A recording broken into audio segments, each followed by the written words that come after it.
Olá mais uma vez a você que acompanha os vídeos aqui do canal Estudioro. Seja bem-vindo a mais uma aula e hoje nós vamos falar sobre a história da América pré-colombiana. Pessoal, esse termo América pré-colombiana significa justamente a história dos povos que habitavam as Américas antes dos espanhóis chegarem aqui pela primeira vez. Colombo, no caso, ele não era espanhol, ele era italiano, mas ele veio patrocinado pelos reis espanhóis. Então a viagem, toda a tripulação dele estava sendo patrocinada pelos reis da Espanha. E o que é a Mesoamérica? Bem, se a gente pegar a América e dividir ela em América do Norte e América do Sul, tem uma região que fica no meio entre a América do Norte e a América do Sul, que a gente chama de América Central, ou a gente pode chamar também de Mesoamérica. E vai ser nessa região da Mesoamérica que a gente vai ter um povo chamado os Maias, tá? Que vai ser o primeiro povo que a gente vai falar sobre eles. E os Maias, eles eram um povo indígena, com uma estrutura política muito parecida com a estrutura dos gregos antigos, ou seja, eles eram divididos em cidades-estado. Então os Maias, eles nunca formaram exatamente um império, né? Eles tinham várias cidades e cada cidade ela entrava em negociação em acordo com as demais cidades para buscar os seus interesses comuns. A principal região que os maias habitavam era a península de Yucatán. Então você está vendo agora na imagem esse mapa aí mostrando qual era a região ocupada pelos maias na península de Yucatán. Essa península hoje em dia ela faz parte do México, da Guatemala, Belize e alguns outros países, tá? Uma coisa interessante de notar é que o período de apogeu dos maias vai de 250 d.C. a 900 d.C. Como os espanhóis só chegaram em 1492, então os espanhóis não chegaram a ver nenhuma dessas cidades-estado dos maias em funcionamento, né? Ativa, digamos assim. Por quê? Porque a partir do ano 900 d.C., digamos assim, motivos desconhecidos para nós fizeram a sociedade maia entrar em colapso, ou seja, a organização social começou a declinar, a demografia maia começou a declinar. As explicações para esse fenômeno são diversas, mas a gente não tem certeza. Então alguns alegam que pode ter sido catástrofes naturais, ou falta de alimentação, falta de recursos naturais, então talvez um enchente que provocou uma destruição das colheitas, mas o fato é que nós não sabemos, né? A gente sabe que a sociedade maia ela vai declinando, e depois a cultura maia vai ser aproveitada por um outro povo que a gente vai ver um pouco mais adiante, que são os astecas. Pessoal, a economia dos maias ela era baseada na agropecuária, ou seja, no cultivo de produtos vegetais e também de produtos animais. Então, por exemplo, os principais produtos que eles cultivavam eram o milho, o tomate, o abacate, o feijão, o cacau, o mamão, a abóbora, o algodão e a pimenta, tá? Vocês podem perceber que alguns desses itens aqui, eles fazem parte do nosso cardápio também, né? Porque esses produtos, eles acabaram sendo incorporados depois com o comércio, né? Também aqui na América do Sul. As carnes que os maias principalmente comiam eram os peixes e carne de peru, né? Então, como eles habitavam ali a península, eles conseguiam ter acesso então ao mar, né? O Golfo ali do México e também o Oceano Atlântico para pescar e justamente obter essas fontes aqui de proteína, tá? Uma outra coisa interessante sobre os maias é que eles gostavam muito de estudar a astronomia e desenvolveram mais de um calendário, inclusive. Só que para isso eles tinham que dominar, obviamente, a matemática. Então os maias eles tinham um sistema matemático onde existia inclusive o conceito de zero, que foi um conceito que os romanos e os gregos, por exemplo, não tinham. Na matemática dos gregos não tinha um símbolo ou um conceito para o zero. E já os maias eles tinham, tá? Além disso, eles possuíam um sistema de escrita que, digamos assim, tem algumas semelhanças com o sistema de escrita dos egípcios, porque é um sistema que a gente chama de hierógrafo, ou seja, são símbolos que que representam palavras. É diferente do alfabeto, porque o alfabeto ele representa o quê? Sons. E aí você liga um som com outro som para ir formando sílabas e depois formando palavras. No caso da escrita dos maias não era assim. Eles tinham esse sistema que é parecido com o dos egípcios, que é justamente imagens, né, pequenos símbolozinhos, que cada um ia representando então uma palavra. A estrutura social dos maias era baseada em um rei, que no caso se chamava Hunac-Seu, e cada cidade possuía o seu próprio rei, tá? Não tinha um imperador. Eu até apaguei o nome aqui porque eu acabei escrevendo, mas na verdade o correto é que eles não tinham um imperador. Cada cidade tinha o seu rei, beleza? E aí logo abaixo na hierarquia vinham os nobres e os sacerdotes, que compunham então a elite juntamente com a família real. Mais abaixo vinham os artesãos e os agricultores, que eram trabalhadores, digamos assim, livres, né?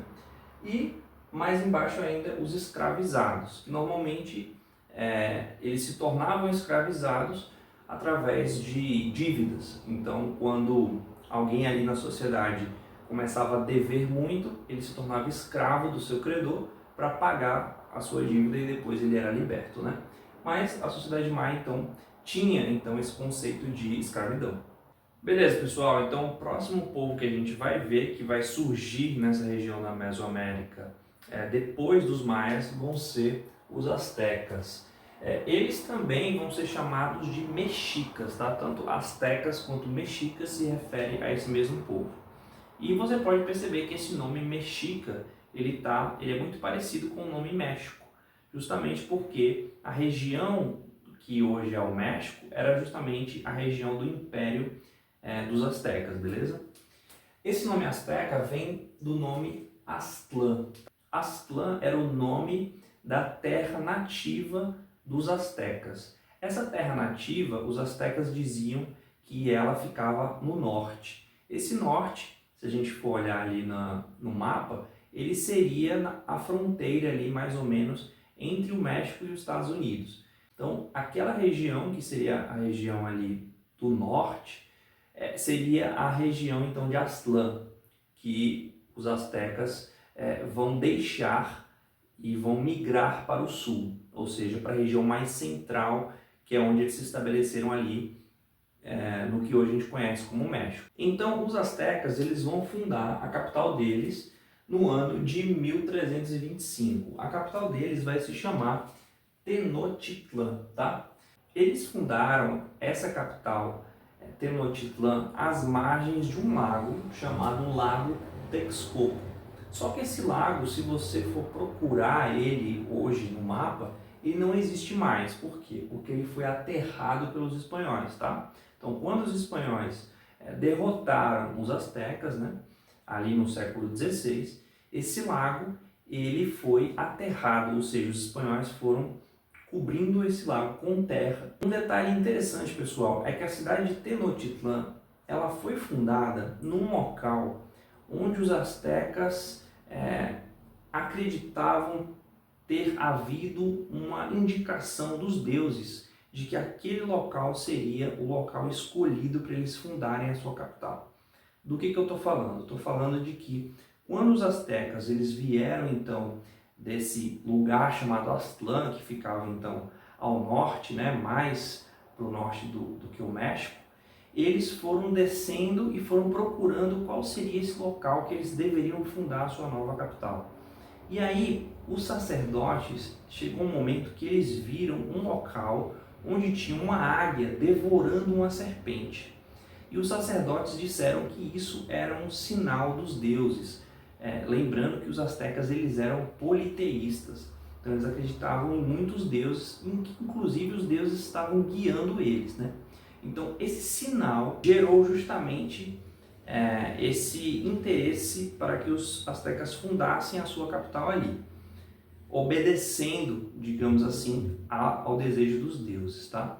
Uma coisa interessante é que eles fundaram Tenochtitlán em 1325, mas eles continuaram convivendo com outros povos da região ali do México Central, como por exemplo os tepanecas. Os tepanecas eles tinham a sua capital e se chamava Azcapotzalco, tá? E aí eles vão conviver com os astecas durante um bastante tempo, né? Até o ano de 1428. Então, mais ou menos aí um século depois, quando os astecas vão derrotar os tepanecas. Então, derrotando os tepanecas, eles vão agora, digamos assim, criar um sistema mais amplo, um sistema realmente imperial, onde o que os maias não tinham feito, né, os astecas agora vão fazer, que é subjugar todos daquela região ali. Então eles vão estender o seu domínio a partir de uma capital, né, de uma cidade centralizada ali, onde ficava o imperador. E falando no imperador, a estrutura social dos astecas é muito parecida com a dos maias, só muda algumas coisas. Por exemplo, o nome do soberano dos astecas, no caso, vai ser Huey Tlatoani, tá? Os nobres dos astecas vão se chamar Tecutli. Vai ter também os sacerdotes, que justamente cuidam dessa parte religiosa, né? Lembrando que a religião asteca ela vai ser uma religião marcada pela ideia de sacrifícios humanos, tá? Por que existia essa ideia de sacrifícios humanos? Porque eles tinham na mitologia deles a ideia de que um de seus deuses havia oferecido o seu próprio coração como que uma oferta para que o mundo fosse um local, digamos assim, bem ordenado, que as forças da ordem se sobrepusessem às forças do caos, ou seja, para que o mundo funcionasse de forma perfeita, ou seja, que o sol nascesse e se pusesse todos os dias, era necessário repetir esse sacrifício de sangue. E eles faziam então esses sacrifícios humanos, onde a pessoa que era sacrificada, ela tinha o seu peito aberto e o seu coração era retirado, então, fazendo com que o seu sangue jorrasse ali, né? Lembrando então que esse sangue ele era uma oferta aos deuses, um sacrifício aos deuses para manter toda a ordem do universo. Mas voltando aqui para a estrutura social, logo abaixo vinham os artesãos e os camponeses, que eram, digamos assim, um povo mais comum, que recebia o nome de Macehualtim. E os escravizados, que também estavam nessa condição por uma questão de dívida ou por uma questão de guerra, de conflito, ou seja, quando os astecas eles dominavam outros pequenos povos ali, né, que ficavam então pagando impostos para eles, alguns prisioneiros eles faziam e esses se tornavam escravizados e recebiam o nome de Tlacotin, tá? Esses povos que eram dominados pelos astecas, eles, digamos assim, sofriam muito com essa dominação dos astecas. Por quê? Porque alguns desses povos, né, algumas pessoas desses povos, eles eram oferecidos como um imposto, né? Então os astecas eles cobravam esse, digamos assim, imposto humano. Então esses povos tinham que ceder algumas pessoas para os astecas. E as pessoas que eram esse imposto que eles recolhiam, serviam para quê? Para serem sacrificadas, tá? Então os astecas eles não sacrificavam do seu próprio povo. Eles pegavam justamente dos povos que eles haviam dominado uma parte dessas pessoas e anualmente sacrificavam essas pessoas. Isso explica porque então vários desses povos eles não gostavam de estar sendo governado pelos astecas. E quando os espanhóis vão chegar nessa região do Império Azteca, esses povos vão querer se aliar aos espanhóis, tá? Então os espanhóis eles vão finalmente conseguir derrotar os astecas com a ajuda desses povos que eram oprimidos pelos astecas. E isso vai acontecer em 1521, tá? No século XVI. Pessoal, espero que vocês tenham gostado dessa aula. A próxima aula eu vou falar sobre um povo da América do Sul, que são os Incas. Então não perca se você quer continuar aprendendo sobre esse assunto. E se você tiver qualquer dúvida, sugestão, algum comentário, alguma crítica, pode deixar aí por escrito na barra dos comentários que eu vou ler e responder na medida do possível, beleza? Deixe o seu like se você gostou, compartilhe esse vídeo e se inscreva no canal, tá? Um abraço e bons estudos!